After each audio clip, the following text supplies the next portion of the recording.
নমস্কার বন্ধুরা, রন্ধনিকা পার্টি চ্যানেলে আপনাদের সবাইকে স্বাগত জানাই। আজকে আপনাদেরকে নতুন একটা রেসিপি করে দেখাবো। চলুন তবে রেসিপিটা শুরু করা যাক।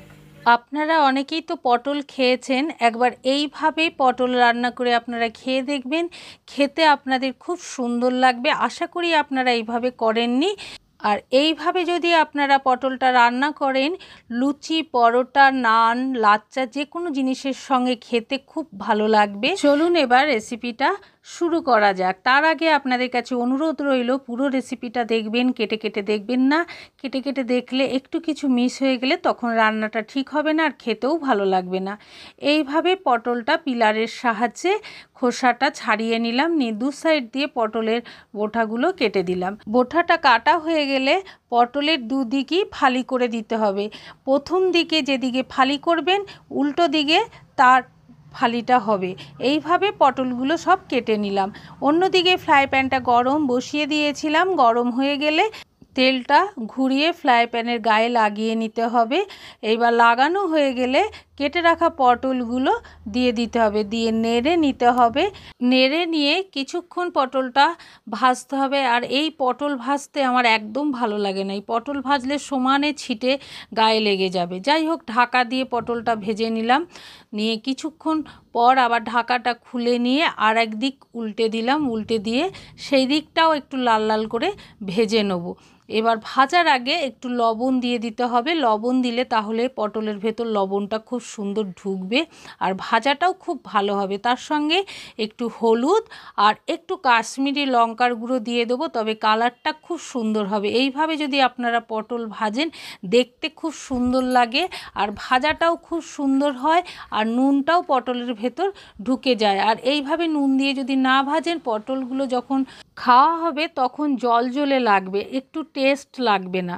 সেই জন্যে এইভাবে নুন দিয়ে পটলটা ধৈর্য ধরে ভাজতে হবে। অন্যদিকে একটা বাটি নিয়ে তার ভেতর 2 চামচ পোস্ত দিয়ে দিলাম, আর দিলাম 2 চামচ তিল, আর তার সঙ্গে দেব কয়েক টুকরো নারকেল দিয়ে দেবো। নারকেল দেওয়া হয়ে গেলে তার ভেতর কাঁচা লঙ্কা দেবো। আমরা ঝাল কম খাই বলে ঝাল কম দিলাম, আপনারা ঝালের পরিমাণটা বাড়িয়ে দেবেন। যারা ঝাল খেতে ভালোবাসেন তারা লঙ্কার পরিমাণটা বাড়িয়ে দেবেন। তারপর একটু জল দিয়ে দিলাম। জল দেওয়া হয়ে গেলে মিক্সি জারটা নিয়ে ওই জল অবস্থাতেই সব মশলাগুলো মিক্সি জারের ভেতর দিয়ে দেবো। দিয়ে ঢাকা লাগিয়ে একটা মিহি পেস্ট তৈরি করে নেব। এইভাবে যদি আপনারা পেস্টটা করেন তবে পেস্টটা খুব সুন্দর হয়। দেখুন কত সুন্দর মিহি হয়েছে।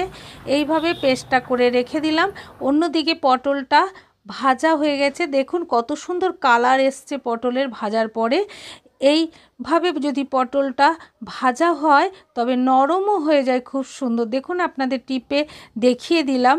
তারপর পেস্ট করা মশলাটা পটলের ভেতর দিয়ে দেবো, দিয়ে নেড়ে নিতে হবে। নেড়ে নিয়ে কিছুক্ষণ একটু ভাজা ভাজা করে নিতে হবে। ভাজা ভাজা করা হয়ে গেলে তারপর ঢাকা লাগিয়ে পটলটা আবার কিছুক্ষণের জন্যে গ্যাসে বসিয়ে রেখে দেবো। কিছুক্ষণ পর আবার ঢাকাটা খুলে নিলাম। যখন একেবারে জলটা মরে যাবে, আপনারা দেখে বুঝতে পাচ্ছেন, তখন নেড়ে নিতে হবে। নেড়ে নিয়ে দইটাকে আগে থেকে ফেটিয়ে রেখেছিলাম। দেখুন একটুও কিন্তু দই ফেটে গেল না, গরম অবস্থাতেই দইটা দিলাম, আপনারা দেখতে পেলেন। একটুও কিন্তু দইটা ফেটে যাবে না। এইবার নেড়ে নিতে হবে। নেড়ে নিয়ে তার ভেতরে একটু চিনি দিয়ে দেবো। আমরা যে কোনো রান্নাতে অল্প একটু চিনি দিই, এই কারণেই দেওয়া হয় যে চিনি দিলে রান্নায় স্বাদটা ব্যালেন্স হয়ে যায়। সেই কারণে একটু চিনি দিলাম। চিনি দিয়ে নেড়ে নিয়ে পটলটাকে আবার একটু ফুটিয়ে নিলাম।